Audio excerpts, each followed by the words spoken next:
Welcome to the On the Rack Blog Show, the live blog show we do every week to get you, the fan, ready for this week's Beatin. I'm the president, RAC, along with my sidekick, Larry, Whiskey Sergeant Major.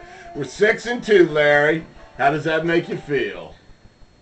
Pretty good. I mean, 6-2. Haven't been decisive wins. We haven't put up a lot of points. But, I mean, what are you going to say? You're 6-2. Yeah. You know what? We beat the Lions, and everyone's not happy about it. They want more. I like the fact that they want more. But you know what? I go back to what I said about the Lambs, man. There are 53 dudes on that team. They're good. They were playing their guts out, you know? So what if only 30,000 people showed up and it was blacked out in Detroit? Did you know how many Redskin fans were cheering? I mean, it was practically a home game for us. You know? We're supposed to win. Hey, what was the spread? I don't know. 7.5. What did we win by? 7. 8. 8. So there you go. Make your money. We beat Vegas, baby. Well, we did. We almost beat ourselves. Who's your player of the game, Larry? Santana Moss. Santana Moss. I don't know, man. I might have to go with Portis. Although I guess you're right. Santana, his punt return was a decisive. He accounted for 2 scores. He did have 220 of the all-purpose yards in the game. I mean, both of them played well. The only thing about Portis, God bless the guy, and he's leading the league in rushing. He's awesome, but I mean, it seems like he touched the guy and he goes into disaster mode. But you and Riggo, man, what is up with you guys saying Portis is too fragile? You touch him, he falls down. Riggo said he's average. Riggo said that if Rock Cartwright would have 900 yards behind that offensive line. Well, he's wrong, because Sean Alexander took most of the. I think he took all of the spells for Portis, and he had nothing. He didn't. I mean, he had a pretty okay game, but I mean, he wasn't breaking the line like Portis. But the thing about Portis is, so many times in that game, he was running into his own players.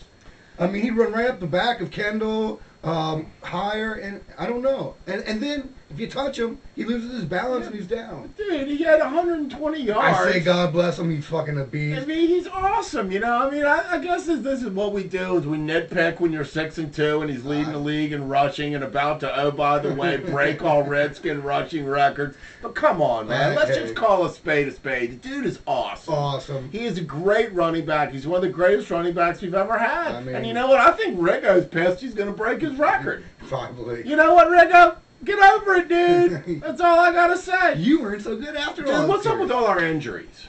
Dude, I don't know. Dude, what happened to Horton?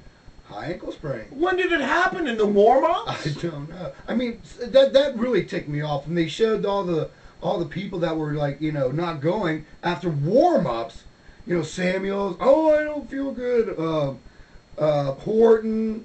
There was Busby.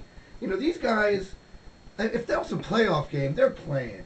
But they looked at the lines and go, we're just going to, pass on this one. Yeah, I guess, man. I don't know. I mean, I think, you might have a point about Samuels. Horton, I don't even know what's going on with that. I mean, it looks like he will be back and he'll be all right. Jason Taylor's having his calf lanced again. Go Lance.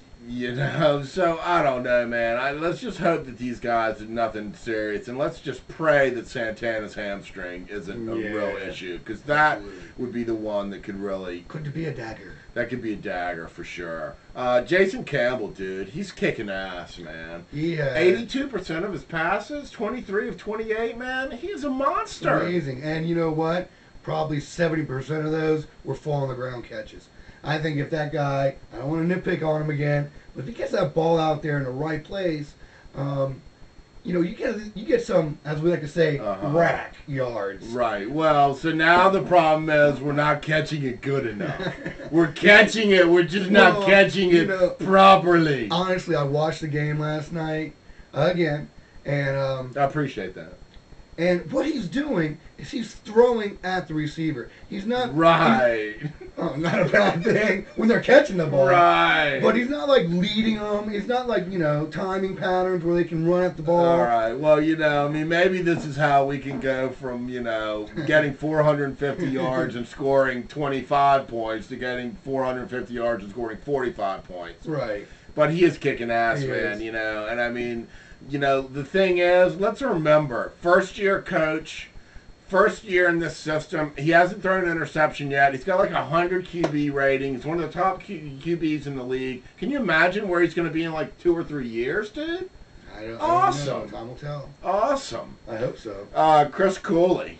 Mr. First Down. That's my new name for Chris Cooley. I like that, man. Chris Cooley, Mr. First Down. He is a first down machine. You know what first downs get you? Touchdowns. Well, I Let's mean, hope so. on the first drive, I don't know why, on 3rd and 7 after we get sacked or lit up behind the line, they don't go to Cooley. They go to some stupid, what was it, a draw play or something like that? Yeah. I mean, Cooley is the A little man. draw shovel. Yeah.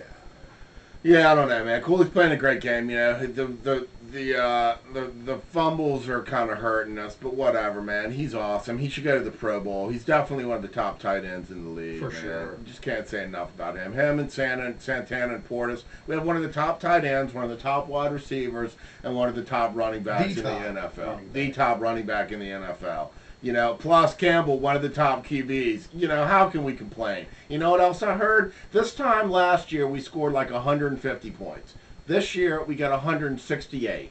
All right, so he's saying 18 points. That's not a big deal. It is a big deal when you're losing every game by 2 points You're last right, year, you're man. right. Those 18 points are huge. Without those 18 points, we're 2-6. Yep. You know? A win is a win. All right, how about the damn Squealers blowing that game, man? No, You losers, you suck. had it. You suck! Greg Warren, he's a Warren, and he's screwing up. You know, unacceptable. He's walking off the field and he pops his knee. What's up with that? No. That's just poor condition. Dude, I tell you what, man. The Steelers' offensive line sucks. We need to bull rush those MFers all damn day, and we will get 3 or 4 or 5 sacks. I'd like to think so. Big Ben just doesn't know when to get rid of the ball, man. I mean, He's thinking too much. he's thinking too not much. letting the He's game all come back to him. there. Oh, I'm Big Ben. Look at me. I'm all big. You know what, man? We're taking you down, dude. You gotta rush that guy. I Bums agree. me out. Taylor's not playing. I think Taylor, he knows the Steelers. I think he would have had a good game. I don't know if he's definitely counted out. He's out, man. He had his thing last. It's done. He should be back for the Cowputes, though. Well, you know what? He had a decent game against the Lions. You know, Uh-huh. batted balls, good pressure. He was in on a sack. So, you know, get well soon. We appreciate you back.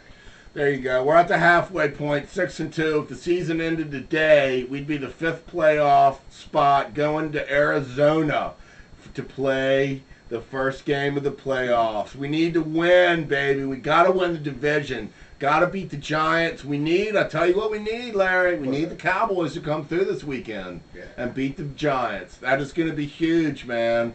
That is going to be huge. It would be really sweet if like a 747 crashed there and blew everybody up.